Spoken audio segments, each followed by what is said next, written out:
And we are live. So hi everyone. First of all, thank you for joining us today. My name is Kaylee Hennessy.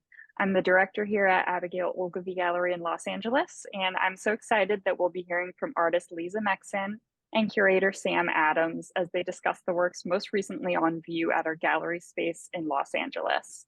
Sam is currently the Ellen Johnson 33 Curator of Contemporary Art at the Allen Art Museum, part of Oberlin College, and was kind enough to organize Under This Mask, Another Mask, a group exhibition of 7 artists, one of whom was Leeza.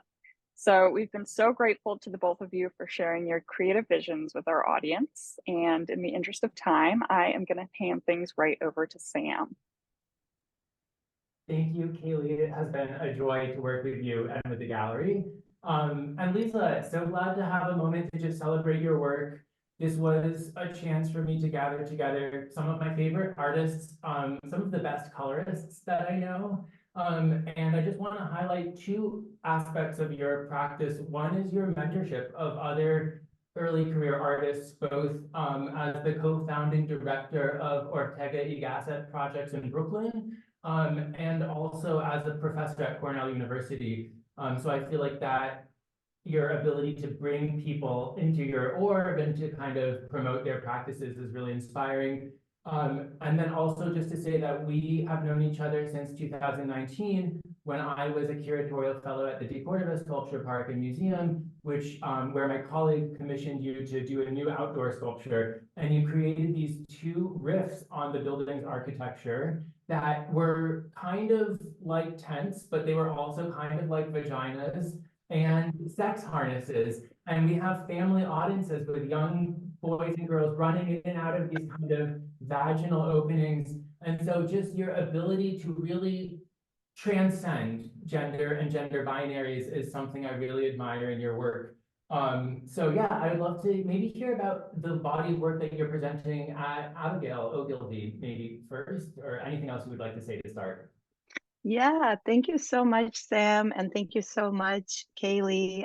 It's been such a wonderful experience working with you both, and I'm super grateful to be part of this vision that you had, Sam. I think the show is really beautiful, and all the work in it is really strong, and I love the different conversations that are happening between the artists' works that range in media quite wildly. So it's really a pleasure to be part of it. So thank you also for this conversation and for your time.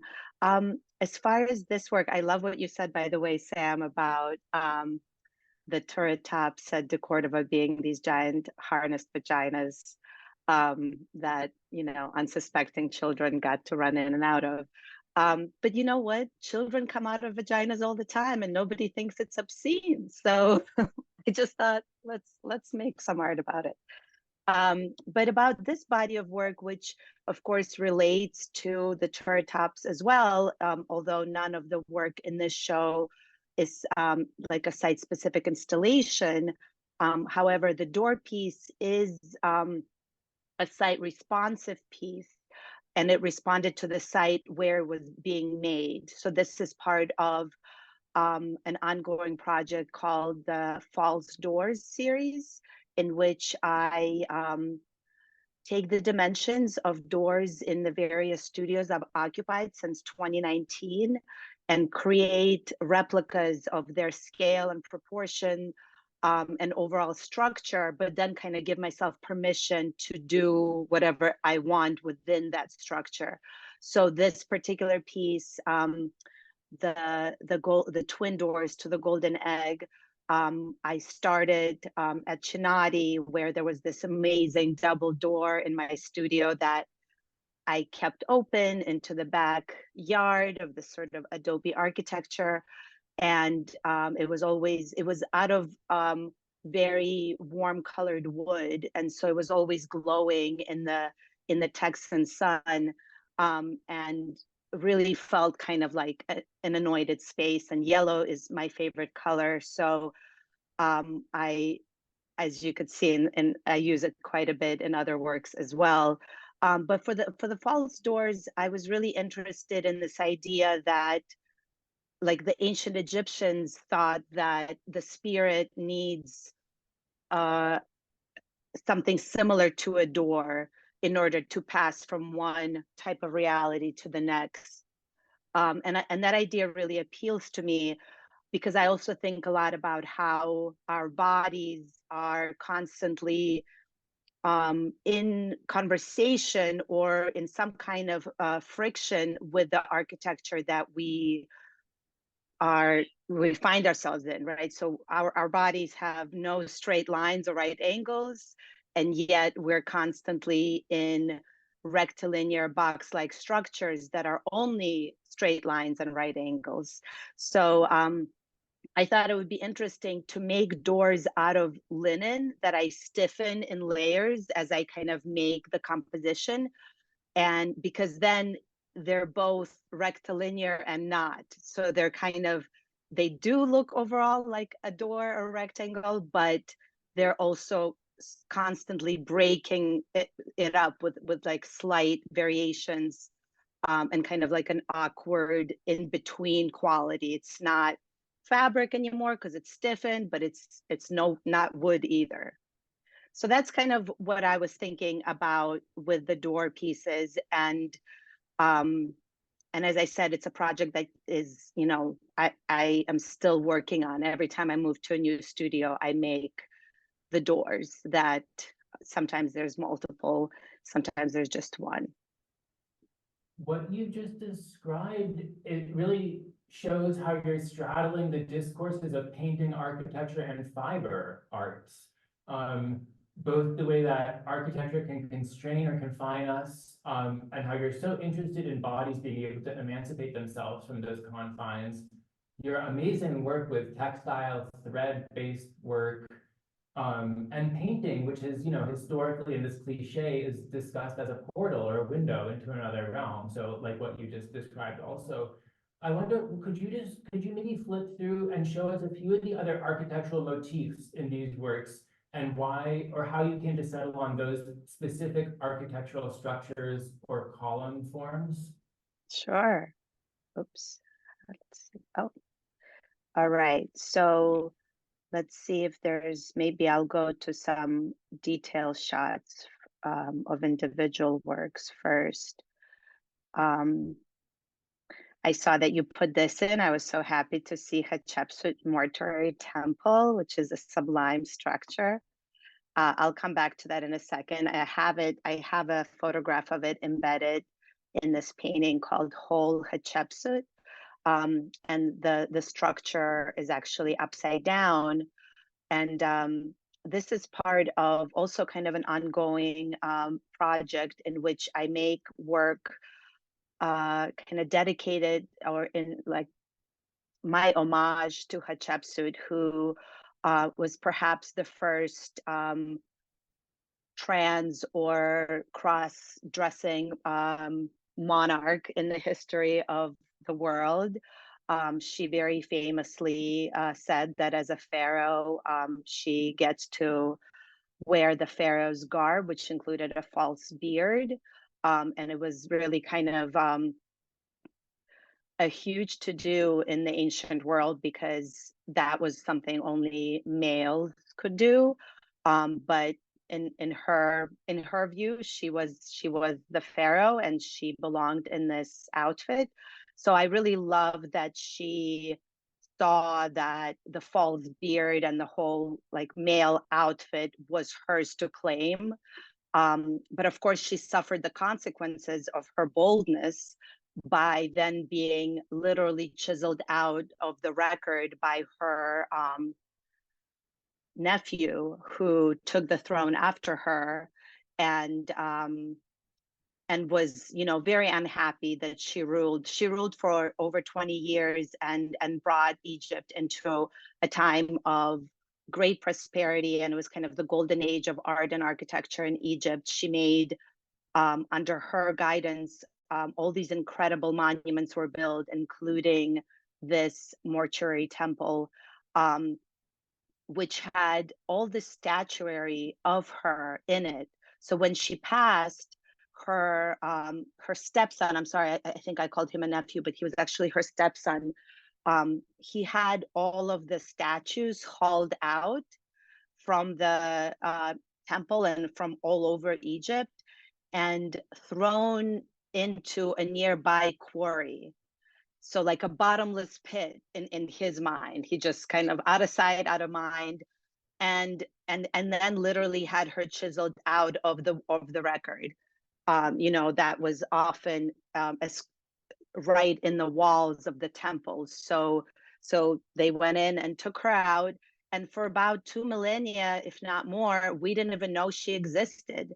And it was when, at the turn of the last century, a Polish archaeologist unearthed the stuff in the hole. The quarry was unearthed. And of course, all of the artifacts were there in the same place. I mean, some of them were shattered, but because they were all there, they were able to piece it together. So I'm really interested in this idea of the whole as in HOLE and the whole as in WHOLE. So this kind of repository of her brilliance and her, this incredible reign and this incredible art that she inspired, and that it was so close to being completely obliterated, but by this chance it was all preserved in the whole HOLE. So so these kind of things really please and intrigue me, and so then I spend a lot of time doing research, but also making very open-ended works. Like for example, I made a series of maybe 50 portraits of Hatshepsut out of ink, just kind of trying to conjure up who she was, because so very little is known about her despite all of this amazing artifacts that she left behind. So there's this kind of it doesn't quite match up, this idea of how much she's done and then how little we know of who she actually was, what kind of person. So that's just to say that a lot of times I do research that doesn't literally make its way into the work, but enters it in very abstract and kind of mystical to me ways, where I give myself permission to be like, I'm just going to conjure up Hatshepsut. She's going to come to me in a vision. And I think that kind of playful approach balances my more scholarly research. For all of the art history classes I've taken where we've looked at the mortuary temple, I feel like a work like Whole Hatshepsut, gets at another aspect that a historian can never get at: the upside down, the flipping, the inversion, these spheres, which are maybe kind of, for me, both testicles and breasts, but maybe something else also, I don't know. The idea of these fragments, the traces of your fingers across the surface of the pulp surface. And congratulations, I know that this work sold, which is, I'm very envious of whoever bought it. The layers, the kind of seeing through, but not the kind of opacity of that.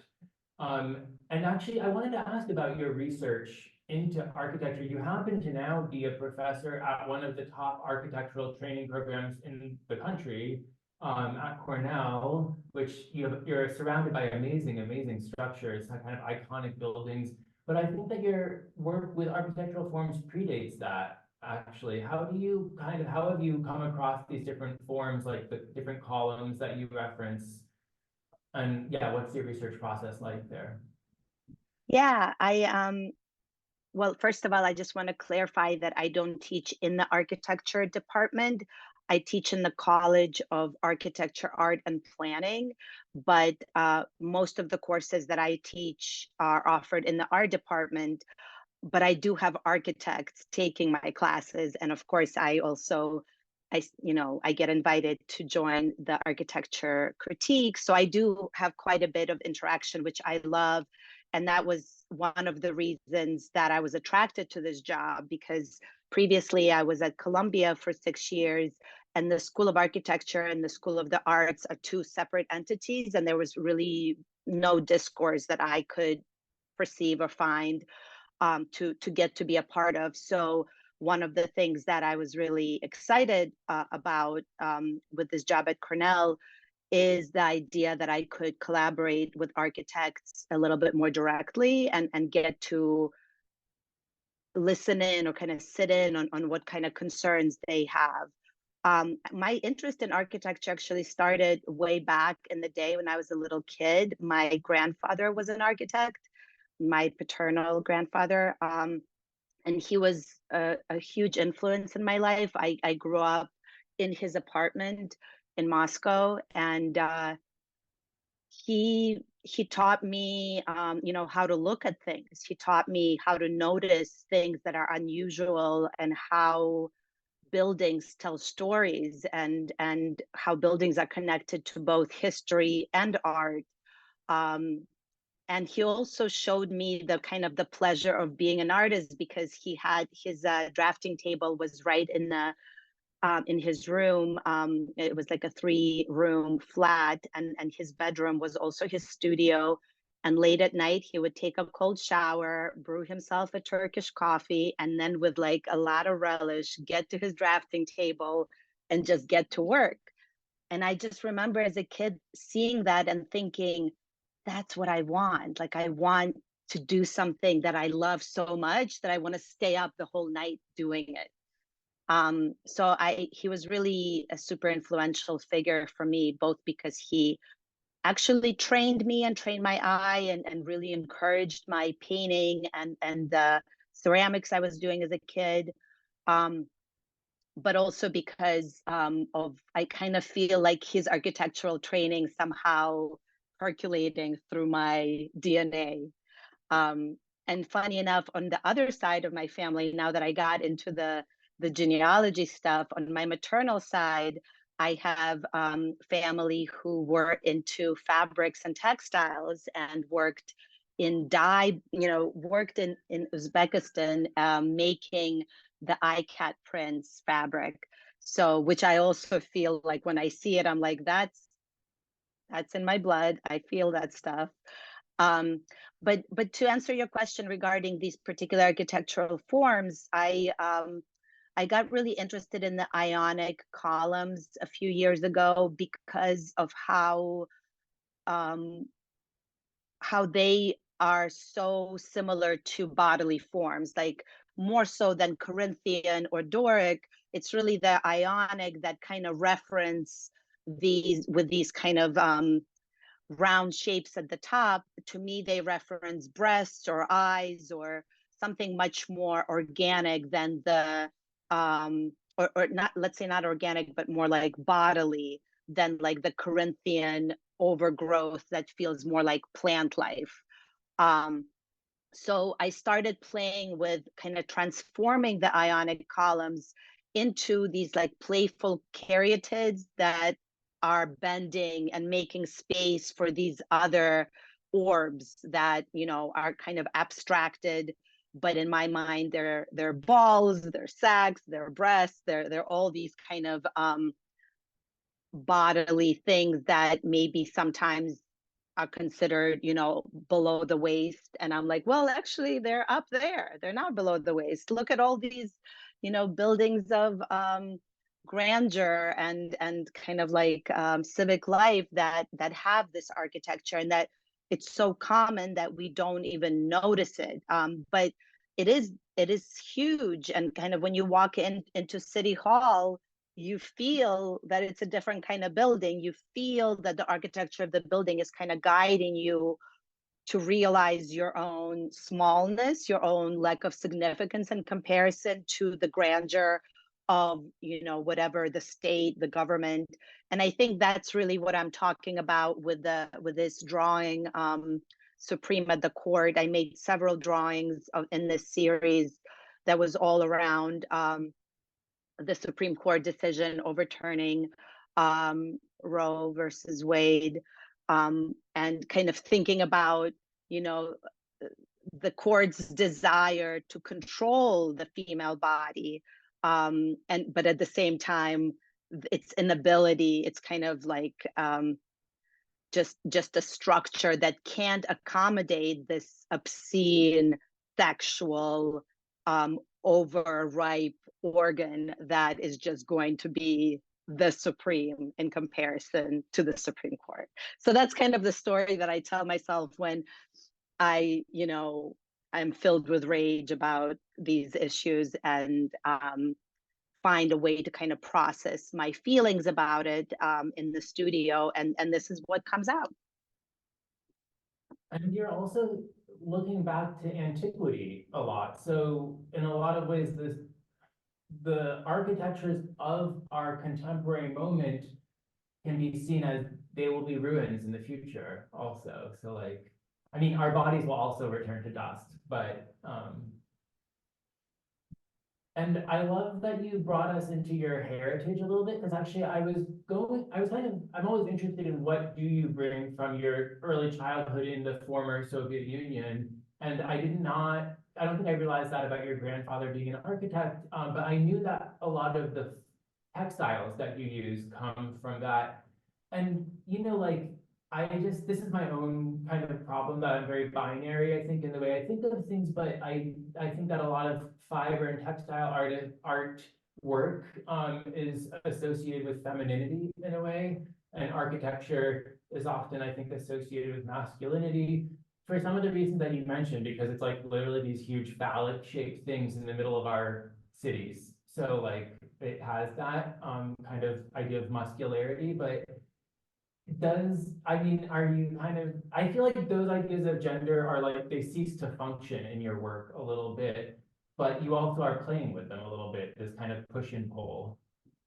That's exactly right. I'm so gratified to hear you speak about it like that, because I do want to operate around these binaries, but in order to kind of debunk them and make them feel kind of surreal and irrelevant, because I don't think that there's any reason that architecture should be masculine. But so far in our kind of modern day relationship to architecture, we're locked in this binary relationship where so many buildings feel hard in a way that seems to mirror certain attributes that are typically attributed to like a masculine man, versus fabric, and everything made out of fabric is sort of constantly put into this other pot. But I mean, it's still very recent that works out of fabric are even considered worth looking at the same way that we look at things in a museum, or the same way that we look at buildings. So their kind of gentleness was also a way to diminish them and to make, call them women's work or domestic labor or utilitarian ornamentation. So all of these ways in which it was lesser than art with the capital A, and now we're really untangling ourselves from these binaries that were really harmful, I think, for how we see each other and how gender actually functions. And I think people are slowly coming to terms with the fact that it's a continuum and there's way more than just two in there. And I think that is starting to get reflected in both painting and textile works and in architecture. Architecture, I think, is going to take maybe longer to catch up, just because it takes lots of money to build a building, and lots of people have to approve it, and lots of people have to fund it, and something like that is going to be a little bit less agile to catch up. But there's already quite a few examples of buildings that present as waves or other kind of more sensual and curvaceous forms that are more relevant to our bodies. But also thinking back to, what kind of dwellings humans lived in before the Industrial Revolution, before we started building things that last for posterity. I mean, caves or huts or teepees or yurts, right? Like all of these structures were not rectilinear. A lot of them had very, were focused on kind of a circular geometry that was much more similar to um, a womb. And I think that's what I was thinking about a lot with the turret tops, kind of taking a recognizable part of this Normandy castle architecture, putting it on the ground, and suddenly it's transformed into a tent-like vagina. It's like, oh my gosh, it's been here in plain sight all along. That's really interesting.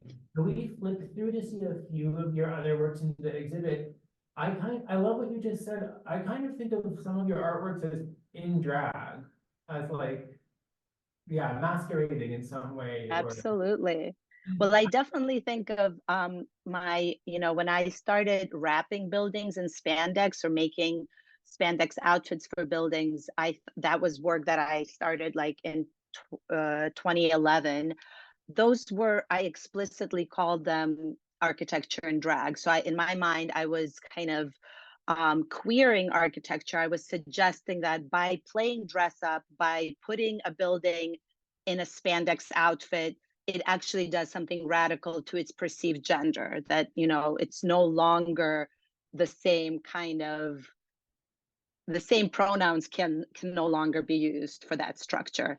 I mean, I know that not many people use necessarily like he or she pronouns for structures, but it's not uncommon. Like the house that I'm in right now in Ithaca, when we were buying it, the realtor kept calling it the Painted Lady. And so I was like, this is my home, because the realtor knows this is a woman. and I was just reminded of the Act Up demonstration where they wrap the senator or lawmaker's house in a condom wrapper. So that kind of. I wish I had made that first. No, it's really, really after my own heart. But I love what you're saying about that the other works have that feeling of being in drag, and I think it really kind of dovetails with the title that you came up for the show, which really speaks to me. This idea that nothing is authentic in this way, that everything is a kind of performance of something. Everything is a proposal. Everything is a kind of playful surface that could be removed to reveal something else. And that sometimes involves unmasking, and some it involves digging into something, kind of like archaeologically revealing the different materials within a work. And we're looking right now at such a perfect artwork for that concept. Do you want to maybe zoom out just so that folks can see teach disappearing? What, like, just like, what is this motif? How did you come upon it, and how have you transformed it? Well, the title came at the end. I actually changed it last minute. I thought I would title it one way, and then I kind of had it like a revelation. I was like, no, this is the title. I oftentimes look for titles in books that I like. Like I'll randomly open a page and read until I find something that feels like it fits or resonates. Like I really like chance and serendipity and powers outside of my control to point me into the thing that actually matters, because I do believe that I make work in order to find out what I think and what I feel, and the work is a kind of unveiling of what is my internal landscape that isn't super clear to me at the time of the making. So with this piece, the mask face kind of in the center came first, and then everything else started appearing. And to my surprise, I wanted to draw this pair of legs, a pair or three legs. First it was a pair, then it got a third leg, and the boobs, and the legs are mine. I drew them from memory, but as soon as I drew them, I recognized that they're my legs. So it's a kind of self-portrait, but it's also like, it feels like embarrassing and revealing, but also funny and obscene. And so I'm like, that sounds like me. All of those things.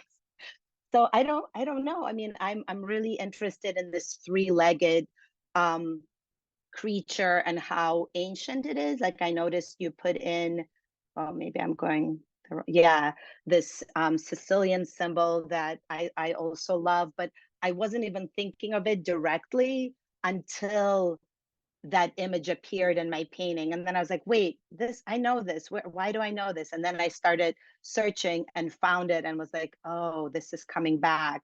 What is this about? What is the running man? Is the running man different than the running woman? So that's kind of what I was thinking about. But also, you know, as someone who teaches art, I think a lot about what it means to teach art.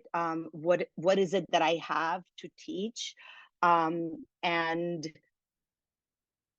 also what is teaching doing in my practice, because I definitely think it's a two-way street. I'm sure you feel this way too, Sam. I know you teach as well, and I think that for some people it's a very rewarding two-way conversation. So I think about teaching in my studio a lot, and so I think teach disappearing is a kind of um, a paradox in some way, right? It's like we don't often want to go out of our way to teach something that's disappearing, but yet we're all in the process of disappearing all the time.